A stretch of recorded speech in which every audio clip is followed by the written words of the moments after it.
Hello everyone, let me introduce myself. My name is Danu Aji Nugroho with NPM 224111198 from Management Class 22C.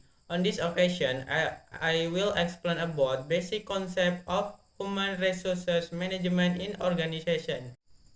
Pengertian manajemen sumber daya manusia dalam organisasi.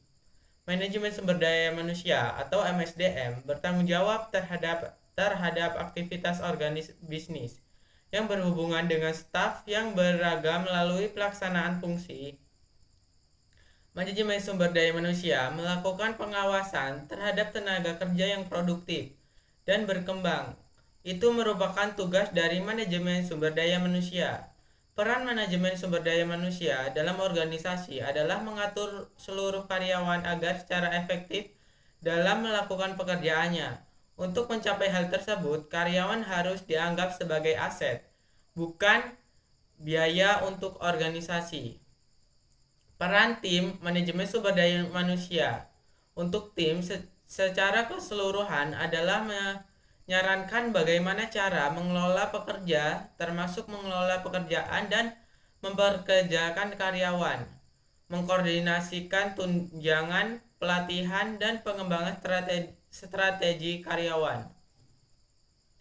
Peran dan fungsi MSDM sangat penting, yakni menentukan faktor produksi, membangun dan mengembangkan perusahaan atau organisasi. Jika tidak ada sumber daya manusia yang mampu, secara otomatis perusahaan akan gagal mencapai tujuan yang ingin dicapai. Selain itu, keberadaan dari sumber daya manusia ini juga merupakan faktor kunci dalam menentukan keberhasilan pada sebuah perusahaan atau organisasi. Peran manajemen sumber daya manusia dalam organisasi. Pentingnya sumber daya manusia dalam organisasi adalah bahwa segala potensi sumber daya yang dimiliki manusia yang dapat dimanfaatkan sebagai usaha untuk meraih keberhasilan dalam mencapai tujuan baik secara pribadi, individu maupun di dalam organisasi. Sumber daya tersebut yaitu waktu, tenaga, dan kemampuan manusia, baik dari daya pikir serta daya fisiknya, benar-benar dapat dimanfaatkan secara kepentingan organisasi. Sumber daya manusia sebagai faktor pertama dan utama dalam proses pembangunan dan pencapaian tujuan organisasi. Apabila di dalam organisasi sudah memiliki modal besar, teknologi canggih, sumber daya alam melimpah, namun tidak ada sumber daya manusia yang dapat mengelola dan memanfaatkan, maka tidak akan mungkin dapat meraih keberhasilan dalam mencapai tujuan organisasi. Oleh sebab itulah pentingnya organisasi, peran sumber daya manusia dalam organisasi itu sangat diperlukan sebagai unsur utama dan unsur pengendali keberhasilan organisasi. Adapun tujuan dari manajemen sumber daya manusia. Tujuan dari manajemen sumber daya manusia adalah memberikan pertimbangan manajemen dalam membuat kebijakan sumber daya manusia untuk memastikan bahwa perusahaan memiliki karyawan atau pegawai yang memiliki kinerja tinggi, selalu siap mengatasi perubahan, serta menjadi kewajiban sebagai pekerja secara legal. Tidak hanya itu, tujuan selanjutnya adalah menerapkan dan menjaga semua kebijaksanaan dan prosedur sumber daya manusia yang memungkinkan perusahaan mampu mencapai tujuannya.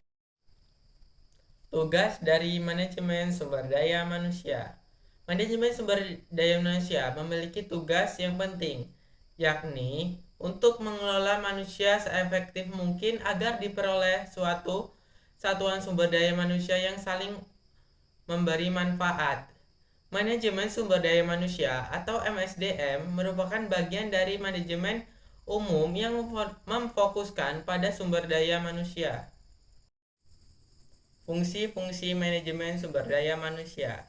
Adapun fungsi-fungsi manajemen sumber daya manusia atau SDM adalah sebagai berikut. Yang pertama, perencanaan sumber daya manusia.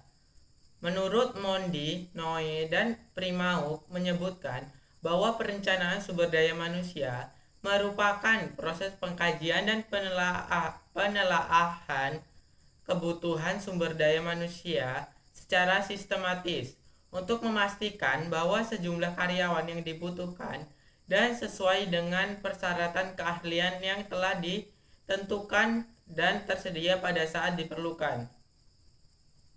Fungsi perencanaan sumber daya manusia ini meliputi beberapa kegiatan, di antaranya analisis jabatan dalam perusahaan untuk menentukan tugas, tujuan, keahlian, pengetahuan, serta kemampuan yang dibutuhkan.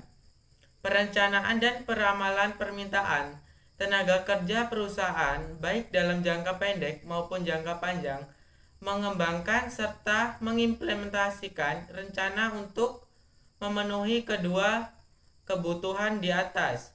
Kegiatan perencanaan kualitas dan kuantitas sumber daya manusia merupakan pekerjaan manajemen sumber daya manusia yang paling mengandung ketidakpastian karena adanya faktor peramalan terhadap kecenderungan lingkungan bisnis yang terus bergerak sangat dinamis. Terkait hal ini, perusahaan harus mampu melihat kecenderungan perkembangan teknologi seperti yang bisa berpengaruh terhadap kualitas dan kuantitas sumber daya manusia perusahaan di masa mendatang. Merencanakan sumber daya manusia atau karyawan secara efektif sesuai dengan kebutuhan perusahaan demi terwujudnya tujuan perusahaan. Fungsi yang kedua, pengangkatan dan pemberhentian karyawan. Pada fungsi yang kedua ini, kegiatan pengisian formasi yaitu merekrut karyawan, screening, serta seleksi kepada pelamar juga penempatan formasi. Fungsi manajemen sumber daya manusia semakin rumit karena berbagai peraturan, memberi peluang yang sama untuk seluruh lapisan masyarakat dalam mendapatkan pekerjaan, serta semakin kompleksnya formasi jabatan yang akan diisi. Proses pengangkatan dan pemberhentian staffing sesuai dengan kebutuhan perusahaan ini meliputi yang pertama, rekrutmen calon pelamar pekerjaan, yang kedua, seleksi calon pekerja atau karyawan yang sesuai dengan persyaratan yang dibutuhkan perusahaan. Yang ketiga, mengadakan proses pemutusan hubungan kerja dengan baik kepada karyawan. Manajemen sumber daya manusia perlu hati-hati pada saat menyaring calon karyawan. Proses rekrutmen dan evaluasi pekerjaan di antaranya ialah blanko lamaran, interview, tes psikologi, serta pengecekan referensi. Ketika sudah berakhir masa jabatan atau masa kerjanya, maka perusahaan memiliki tanggung jawab harus melakukan pemutusan hubungan kerja dengan karyawan dengan sebaik-baiknya. Fungsi yang ketiga yaitu pengupahan tunjangan. Upah kepada karyawan dikatakan berhasil jika didasarkan pada keadilan dan kewajiban. Keadilan dan kewajibannya sebagai berikut. Yang pertama, keseimbangan antara upah yang dibayarkan dengan pekerjaan yang berbeda dalam satu perusahaan. Yang kedua, pembayaran upah yang adil dan wajar kepada karyawan atau pegawai yang berada dalam jabatan yang benar-benar sama dalam satu perusahaan. Upah pada dasarnya mencakup keseluruhan penghargaan yang diterima karyawan atau pegawai sebagai hasil dari pekerjaannya.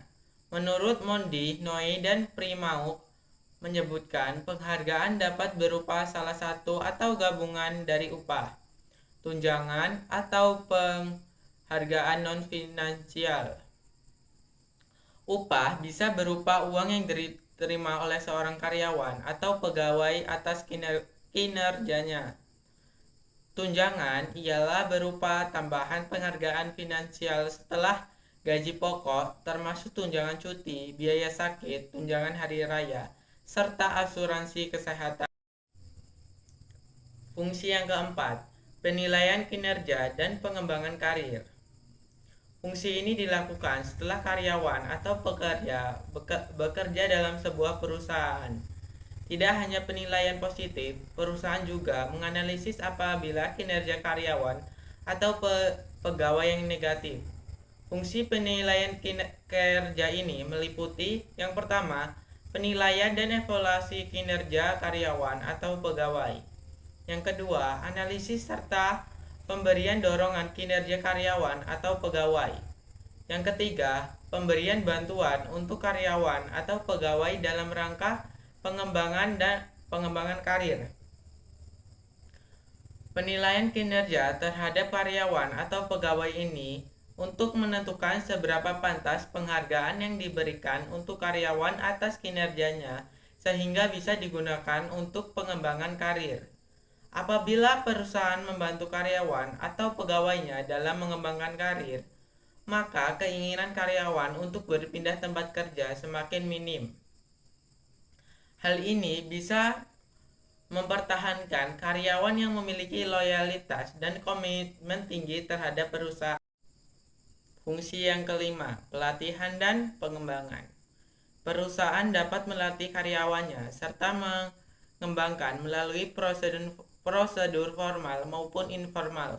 Prosedur formal bisa dilakukan dengan pengenalan jabatan baru atau sebagai alat untuk mengikuti perubahan secara teknologis, sedangkan prosedur informal bisa berlangsung di tempat kerja yang diadministrasi oleh karyawan yang senior. Pada proses ini, artinya bidang sumber daya manusia dapat memberikan pelatihan, kursus, workshop, serta mengkoordinir peluang-peluang di perusahaan. Dengan perencanaan peluang karir karyawan atau pegawai, pelatihan dan pengembangan ini meliputi kegiatan-kegiatan seperti perancangan, seperti penerapan program pelatihan beserta program evaluasinya. Fungsi yang keenam, keselamatan dan kesehatan kerja. Pada proses manajemen sumber daya manusia berfungsi pada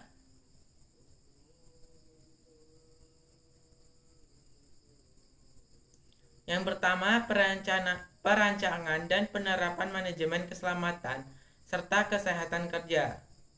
Yang kedua, penerapan program-program motivasi karyawan atau pegawai. Yang ketiga, penyusun strategi mengatasi konflik perusahaan. Yang keempat, perhitungan tingkat produktivitas perusahaan.